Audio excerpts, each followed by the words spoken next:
आखिर क्या हुआ जब अचानक से स्वर्ग से आए पुष्पक विमान में प्रभु श्री राम के पिता राजा दशरथ जी? जी हाँ दोस्तों, यह घटना अयोध्या नगरी की है जो हाल फिलहाल ही हुई है। दोस्तों 22 जनवरी को प्रभु श्री राम की प्राण प्रतिष्ठा होने वाली है, जिसके चलते अयोध्या ही नहीं बल्कि संपूर्ण भारत में तैयारी जोरों शोरों से चल रही है और राम मंदिर को 22 जनवरी के लिए सजाया जा रहा है। लेकिन पिछले कुछ दिनों से हम सभी यह सुनते आ रहे हैं कि जब से राम मंदिर उद्घाटन का कार्य जितना समीप आ रहा है, वैसे वैसे ही एक से एक घटनाएं भी सामने आ रही हैं, जिसमें सर्वप्रथम गिद्धों की झुंड की घटना सामने आई थी, उसके बाद वानरों के झुंड की और उसके बाद भालू के झुंड की घटना हमारे सामने आई थी। परंतु अब जो घटना सामने आई है वह बहुत ही अविश्वसनीय है, क्योंकि स्वयं राम जी के पिता दशरथ जी अपने पुत्र की प्राण प्रतिष्ठा देखने के लिए स्वर्ग से पुष्पक विमान से अयोध्या पहुंच चुके हैं, जिसके बाद लोगों के मन में शंकाएं पैदा हो रही है कि यह क्या हो रहा है और आखिर यह कैसे हुआ। यह विचार सभी के मन में आ रहे हैं। दोस्तों इस समय पूरा सोशल मीडिया पर यह घटना जोरों शोरों से फैली हुई है। श्री राम बहुत बड़े पिता भक्त थे, क्योंकि प्रभु श्री राम के जितना वाली दाल आज तक किसी ने भी नहीं दिया है। प्रभु श्री राम ने पिता की एक आज्ञा पर अपना संपूर्ण राजपाट त्याग दिया और 14 वर्षों के लिए वनवास को ग्रहण कर रहा है। दोस्तों जिस समय यह घटना अयोध्या में घटी, उसी समय सभी बड़े बड़े राजनेता और बड़े बड़े राम भक्त अयोध्या पहुंच गए ताकि वह देख सकें कि ऐसा क्या था राजा दशरथ के अंदर, जो कि प्रभु श्री राम ने उनके एक आदेश पर अपने राजपाट का त्याग कर दिया। इस घटना के बाद लोगों के मन में प्रभु श्री राम के प्रति और ज्यादा आस्था बढ़ गई। दोस्तों वीडियो आगे बढ़ाने से पहले अगर आप भी पक्के सनातनी हिंदू हैं तो चैनल को सब्सक्राइब करें और वीडियो को लाइक करें और वीडियो को सभी सनातनी भाइयों को शेयर करें। दोस्तों आप सभी यही सोच रहे होंगे कि आखिर दशरथ जी अयोध्या क्यों आए थे, वह आज से पहले धरती पर प्रकट क्यों नहीं हुए, और भी बहुत से सवाल हमारे मन में चलते रहते हैं। तो दोस्तों कमेंट में जय श्री राम लिखें और वीडियो में अंत तक बने रहे। दोस्तों हिंदू धर्म एक ऐसा महान धर्म है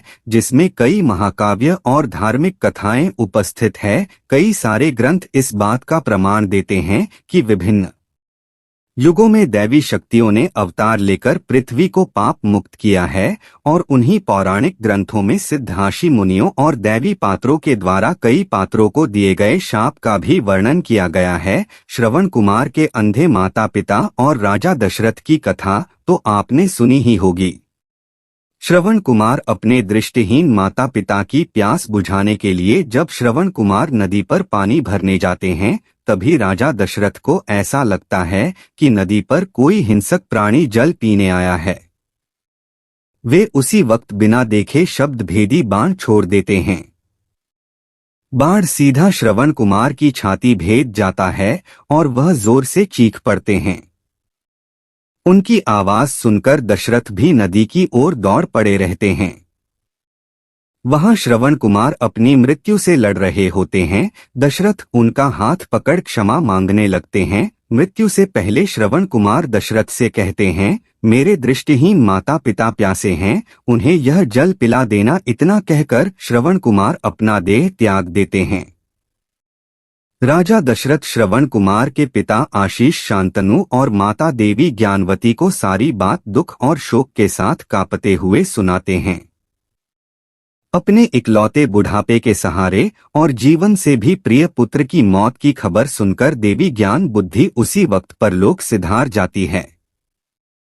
श्रवण कुमार के पिता आशीष शांतनु करुण रुदन करते हुए क्रोधाग्नि में जलने लगते हैं और अपराधी राजा दशरथ को यह श्राप देते हैं, जिस प्रकार हमारी मृत्यु के समय हमारा इकलौता पुत्र हमारे पास नहीं है, उसी तरह जब तुम देहत्याग होगे तो तुम्हारा कोई भी पुत्र तुम्हारे पास नहीं होगा। और जिस प्रकार अपने पुत्र के वियोग में हम बूढ़े माँ बाप मृत्यु को प्राप्त हो रहे हैं, ठीक वैसे ही तुम्हारी मृत्यु भी पुत्र वियोग के कारण होगी।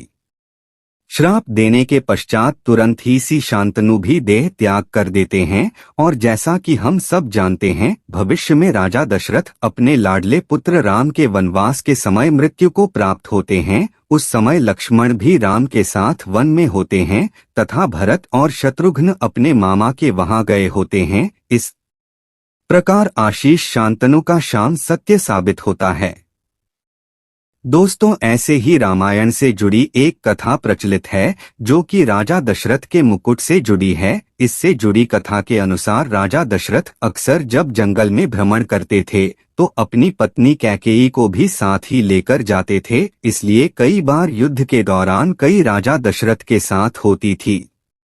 एक बार की बात है, राजा दशरथ और क्या कई वन की ओर निकले जहां उनका सामना बाली से हुआ। इस दौरान बाली ने राजा दशरथ को युद्ध के लिए ललकार दिया। जोश में आकर राजा दशरथ ने युद्ध की चुनौती को स्वीकार कर लिया, परंतु वह यह भूल गए कि बाली को वरदान प्राप्त था कि जिस किसी पर भी बाली की दृष्टि पड़ेगी उसकी आधी शक्ति बाली के अंदर आ जाएगी। अंतर है, यह तो निश्चित था कि राजा दशरथ और बाली के बीच में से जीत बाली की होगी, और हुआ भी ऐसा है। राजा दशरथ के युद्ध में हार जाने पर बाली ने उनके आगे एक शर्त रखी थी कि या तो उन्हें बाली को क्या कई को अपना होगा या फिर रघुकुल की शान अपना मुकुट उसे सौंपना होगा। जिसके बाद राजा दशरथ अपना मुकुट बाली को देकर रानी कैकेयी के साथ वापस अयोध्या लौट गए।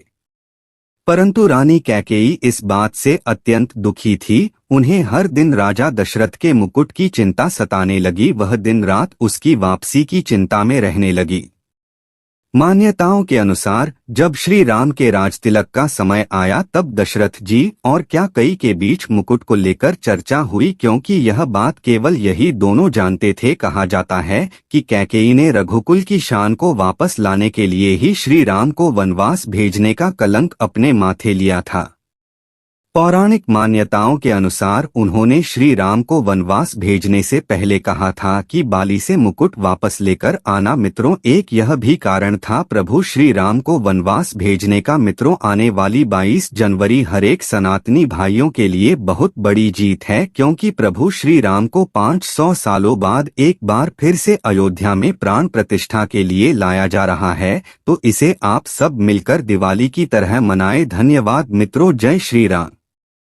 अयोध्या से जुड़े हरेक अपडेट की जानकारी में आपको इस वीडियो के माध्यम से देता रहूंगा, इसलिए आप हमारे इस चैनल को सब्सक्राइब, लाइक, शेयर जरूर कीजिए और कमेंट में जय श्री राम जरूर लिखिए। हमारे साथ इस वीडियो में लास्ट तक जुड़े रहने के लिए आप सभी को दिल की गहराइयों से प्रेम पूर्वक बहुत बहुत धन्यवाद।